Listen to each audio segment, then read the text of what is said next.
বার্সার সদ্য শেষ হওয়া ম্যাচটাতে ব্রেস্টের এগেইনস্টে ম্যান অফ দ্য ম্যাচ হয়েছে কুবার্সি।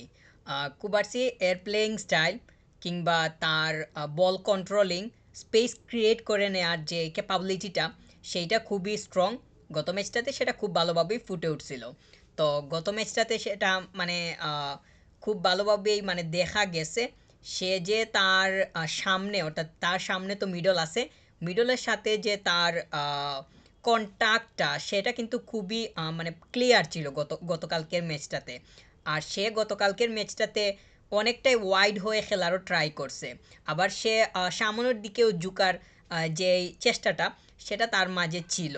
আবার এই যে এতগুলা মানে বিষয় তার সামনে ছিল, কিংবা আমার কাছে মনে হইতেছে যে এই সব কিছু করার পেছনে, কিংবা সে যথেষ্ট পরিমাণ ফ্লেক্সিবল অবস্থায় সেন্টার ব্যাক পজিশনে স্ট্যান্ড করতে পারবে, এমন পারমিশন হ্যান্সি ফ্লিকের কাছ থেকে ছিল, অথবা কোচিং স্টাফরা এই বিষয়টা মানে তাকে হয়তো মানে বলছেন, বা এইটা করতেও হয়তো ইনস্ট্রাকশন দিছেন বলেই আমার কাছে মনে হচ্ছে। তো এইগুলা কিন্তু গত ম্যাচটাতে খুব ভালোভাবেই দেখা গেছে। যদিও গত ম্যাচের আগের ম্যাচগুলাতেও এই রকম দেখা গেছে, তবে ওই মানে গত ম্যাচের মতো যে এত বেশি পরিমাণ দেখা গেছে যে সে কিন্তু অনেক অনেক জায়গা কভার করছে, তার যে রানিংটা, মুভমেন্টগুলা, সেগুলা অনেকটাই বিস্তৃত ছিল। হিটম্যাপটা দেখলেই মানে সেটা অনেকটাই মানে পরিষ্কারভাবে মানে সামনে আসে আর কি। তো এই বিষয়গুলোর কারণে সে মানে ম্যান অফ দ্য ম্যাচ হওয়ার যেই রেসটা, এইটার অনেকটাই সামনে চলে গেছিল। রবার্ট লেভানডস্কি সে তো দুইটা স্কোর পাইছে, তো দুটা স্কোর করার পরেও সে কিন্তু মানে ম্যান অফ দ্য ম্যাচ হইতে পারে নাই।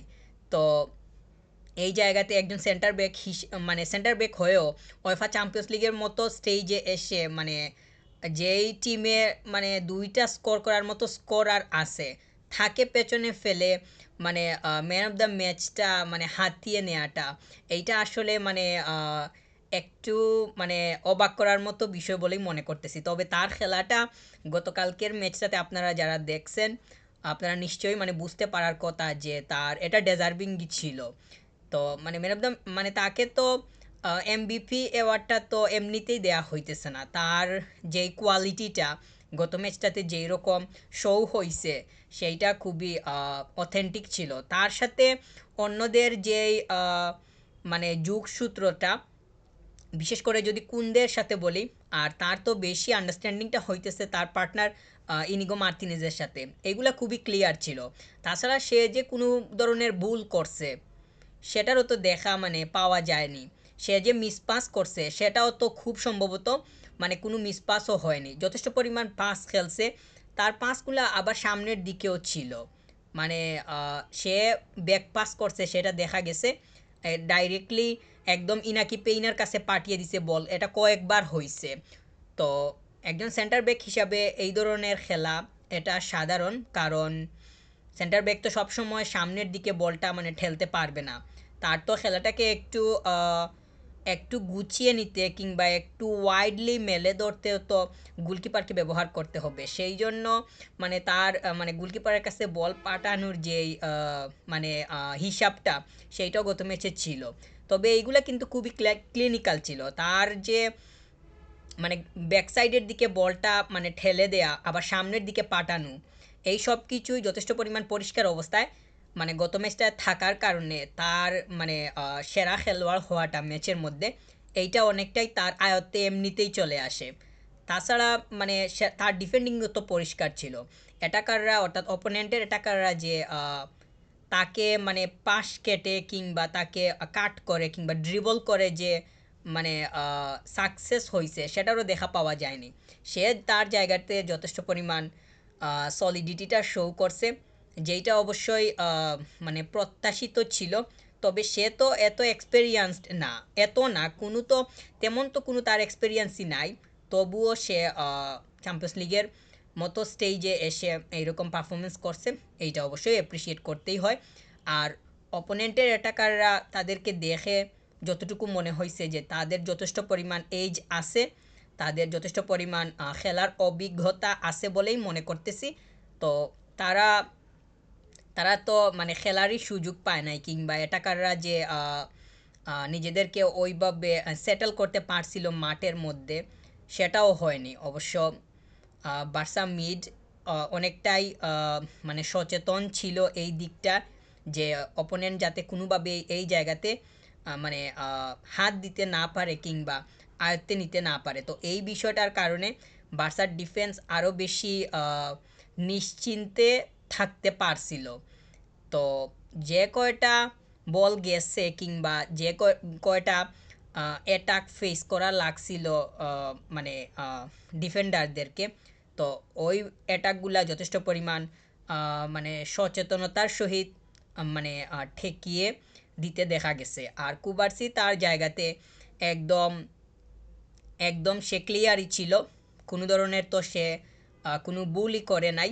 তো এই বিষয়গুলোর কারণেই তার মানে ম্যান অফ দ্য ম্যাচ পাওয়ার মানে পাওয়াটা অনেকটাই সহজ হয়ে গেছে। রবার্ট লেভানডস্কির তো পাওয়ার কথা ছিল, কারণ দুইটা স্কোর করার পরেও মানে ম্যান অফ দ্য ম্যাচ পায় নাই। এটা একটু তার জন্য হয়তো মানে অবাক করা বিষয় হইতে পারে। আমার কাছেও একটু অবাক করা লাগতেছে যে সেন্টার ব্যাকরা যে খুব বেশি পরিমাণ এইভাবে মানে এমবিপিটা নিজের করে নিতে পারে, তাও আবার মানে মেইন স্ট্রাইকার সে দুইটা স্কোর করে বসে আছে, এই অবস্থায়ও এই অ্যাওয়ার্ডটা নিয়ে নিছে। এইটা তো অবশ্যই মানে বিশাল কিছু। যারা এইটা মানে আইডেন্টিফাই করছেন কিংবা তাকে সিলেক্ট করছেন, তারা তো নিশ্চয়ই অনেক বেশি পরিমাণ টেস্ট করেই কিংবা যাচাই বাছাই করেই সেটা করছেন। তো এটা অবশ্যই তার জন্য বড় মানে মানে অনেক বড় কিছু বলেই মনে করতেছি। কারণ রবার্ট লেভানডস্কি যদি শুধু একটা স্কোর পাইতো, মানে তা সে তো পেনাল্টি থেকে স্কোর করছে প্রথমটা, সেকেন্ডটা ছিল আরও মানে ক্লিনিক্যাল, ওইটা একদম তার যে এক্সপিরিয়েন্সটা অনেক হাই, সেটার পরিচয় সেকেন্ড গোল থেকে পাওয়া গেছে, বলটা কোনো ডিফ্লেক্টই হয় নাই। তো মানে দুইটা স্কোর করার পরেও সে মানে ম্যান অফ দ্য ম্যাচ হয় নাই, তার কাছেও সেটা হয়তো একটু মানে স্ট্রেঞ্জ হওয়ার মতোই হইতে পারে। তবে যেহেতু কুবার্সি পাইছে, অবশ্যই সে তার জায়গাতে ঠিক ছিল, সেটা মাঠের মধ্যেও মানে দেখা গেছে। তার আন্ডারস্ট্যান্ডিংটা ইনাকি পেইনাকে মানে ইনাকি পেইনার সাথে তার আন্ডারস্ট্যান্ডিংটাও ভালো। যখন সে ব্যাক পাস করতেছে, তখন ইনাকি পেইনা আরও বেশি পরিমাণ সচেতন অবস্থায় মানে থাকতে পারতেছে, কিংবা ব্যাক পাসগুলো যখন যাইতেছে তখন সে খুব সহজেই বুঝে নিতে পারতেছে যে আসলে মুভমেন্টটা কিভাবে করলে এই বলটাকে আরও ভালোভাবে মানে রিসিভ করা যাবে কিংবা এইটাকে আবার সাপ্লাই করা সম্ভব হবে।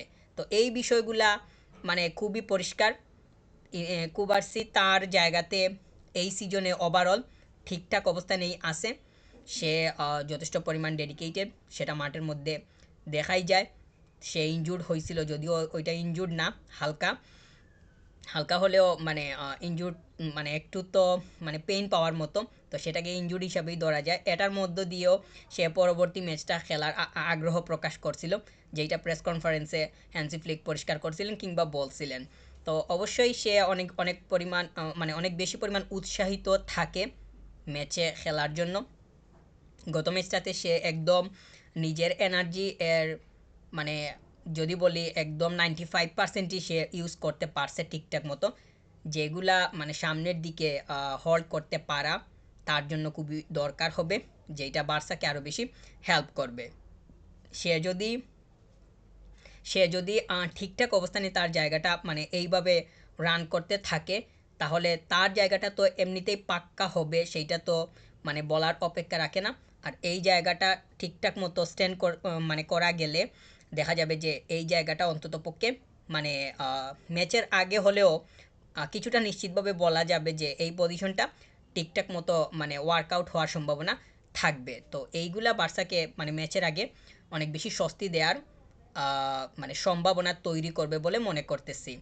তাছাড়া ইনিগো মার্তিনেজ যে মানে কুবার্সি থেকে কম কিংবা মানে সেও যে পেছনের দিকে আছে তাও না, দুইটাই তাদের যেই বন্ডিংটা সেইটা মানে খুব ভালোভাবেই ধরে রাখতেছে। এইটা বার্সার জন্য অবশ্যই মানে বিশাল একটা নিউজ। কারণ জায়গার এই দুইটা জায়গা যদি মানে ঠিকঠাক অবস্থানে থাকে, তাহলে তো অপোনেন্টের অ্যাটাকাররা এই দুইটাকে মানে ডিসমিস করতে পারাটা তাদের জন্য একটু টাফ হবে। তো আর এই দুইটা জায়গায় যদি দুইজন মানে সেট হয়ে যায় অলরেডি, তো তারা মানে মোটামুটি বলা যায় এই সিজনের হিসাব অনুযায়ী যে তারা সেট অবস্থানেই আছে। তো সামনের দিকে গিয়ে সামনে তো আরও ইম্পর্টেন্ট ম্যাচগুলো আসতেছে, সময় যত যাইতেছে তত গুরুত্বপূর্ণ মুহূর্তগুলা মানে আরও সামনের দিকে আসতেছে। তো ওইগুলাতে গিয়েও এই দুইজন যদি নিজেদের অবস্থানটা ঠিকঠাক রাখতে পারে, যেইভাবে বন্ডিংটা তারা শো করতেছে এইটার দেখা যদি পাওয়া যায়, তাহলে তো অবশ্যই সামনের অপোনেন্টগুলোর কাছ থেকেও ওই ধরনের কোনো খারাপ কোনো অ্যাটাক দেখার সম্ভাবনা তৈরি হবে না। তবু যদিও এইটা একটা মানে প্রত্যাশিত বিষয় কিংবা প্রেডিকশনের বিষয়, ম্যাচের মধ্যে কি হয় না হয় সেইটা তো আসলে ম্যাচেরই বিষয়, কিংবা ম্যাচ দেখেই তারপরেই এই বিষয় এই বিষয়গুলা সম্পর্কে নিশ্চিত হওয়া দরকার হবে। কুবার্সি তার জায়গাটা সে ঠিকঠাক মতোই হল্ড করতেছে ওভারঅল। গত ম্যাচটাতে তো অবশ্যই বললাম সে তার জায়গাটা অবশ্যই পাক্কা করতেছে। এই প্লেয়ারটা তার জায়গাটাতে এমনভাবে স্ট্যান্ড হইতেছে, সামনের কয়েকটা ম্যাচ যদি এভাবে চলতে থাকে তাহলে সিজনের মাঝামাঝি সময়ে গিয়ে এই পজিশনে কুবার্সিকে ছাড়া অন্য কাউকে চিন্তা করাটাও অনেকটাই কঠিন হয়ে যাবে। ইতিমধ্যেও হয়ে গেছে বলেই মনে করতেছি। তবে সামনের দিকে তো আরও মানে সামনে তো আরও অনেক ম্যাচ বাকি আছে। তো ওইগুলাতেও তার নিজেকে ঠিকঠাক মতো ওইখানে দাঁড় করানোটা অবশ্যই দরকার হবে। যদি এই পজিশনটা ঠিকঠাক থাকে, সে যদি পুরো এরিয়াটা নিজের আয়ত্তে রেখে একদম নিজের কোয়ালিটিটা একদম মানে ঠিকঠাক মতো যদি শো করতে সম্মত হয় বা সক্ষম হয় সামনের সময়গুলোতে, তাহলে দেখা যাবে যে মানে অপোনেন্ট অ্যাটাক করতে পারার সম্ভাবনাটা কিংবা অ্যাটাকের রেশিওটা আরও বেশি আরও একটু কমিয়ে আসতেছে। এইটা অবশ্যই একটা মানে এক্সপেক্টেড বিষয় এবং ভালো একটা খবর হবে। বার্সা গত ম্যাচটাতে অনেকগুলা অফসাইডের মানে অফসাইড আদায় করে নিতে পারছে, বা অফসাইডের ফাঁদে ফেলছিল অপোনেন্টকে, যেইটা দেখাই গেছে অনেকটাই মাঝখানে চলে আসছিল। মানে প্রায় তো মাঝখানেই চলে আসে মানে বার্সার ডিফেন্স অফসাইডের ট্র্যাপটাকে মানে সফল করার জন্য। গত ম্যাচটাতে ঠিকঠাক মতো হয়েছিল। আর এর আগে ম্যাচগুলাতে কিংবা এর আগে দেখা গেছে যে কয়েকটা সময় এই এই নিয়মটা কিংবা এই রুলসটা অথবা এই ট্যাকটিক্সটা ঠিকঠাক মতো এক্সিকিউশন হইতেছে না। এটা অবশ্য সাধারণ একটা বিষয় যে ডিফেন্ডাররা সবসময় এই নিয়মটা ঠিকঠাক মতো বাস্তবায়িত করতে পারবে না, কারণ সব অপোনেন্ট তো সমান না, কিংবা সব অ্যাটাকাররা তো আর এই ফাঁদে পড়ার জন্য তারা মানে মানে তারা তো আর এই ফাঁদে পড়তে চাইবে না, কিংবা মানে ফেলা ফেলা মানে তাদেরকে ফাঁদের মধ্যে ফেলা সম্ভবও হবে না, কারণ সবাইকে সবসময় মানে এই দিক থেকে আটকানো কোনোভাবেই পসিবল না। এইটা একটা সত্য কথা। আর গত ম্যাচটাতে সেটা দেখা গেছে। এইটা তো হইছে, যদিও আগে একটু নড়বড়ে ছিল। মানে আগের সময়গুলোতে দেখা গেছে যে বার্সা গোল হজম করতেছে, এই ধরনের নিয়ম কোনো কাজেই আসতেছে না। তো যেহেতু গত ম্যাচটাতে এক্সিকিউশনটা হয়েছে, সামনের দিকে হওয়াটাও দরকার হবে। আর এই পরিকল্পনাকে ঠিকঠাক মতো বাস্তবায়িত করার পেছনে কুবার্সিয়ার অবদান অনেক বেশি বলেই মনে করতেছি। ইনিগো মার্তিনেজ যখন ইশারা দেয় তখন অনেক সময় আমরা মানে দেখতে পারি যে ওইখানে যদি বালদে থাকে লেফট ব্যাক সাইডটাতে, আর ওই দিকটাতে যদি জেরার্ড মার্টিন তো খেলছে, জেরার্ড মার্টিন যদি থাকে, তাহলে ইশারাগুলো অনেক সময় তারা মানে বুঝে উঠতে পারে না কিংবা বুঝে না।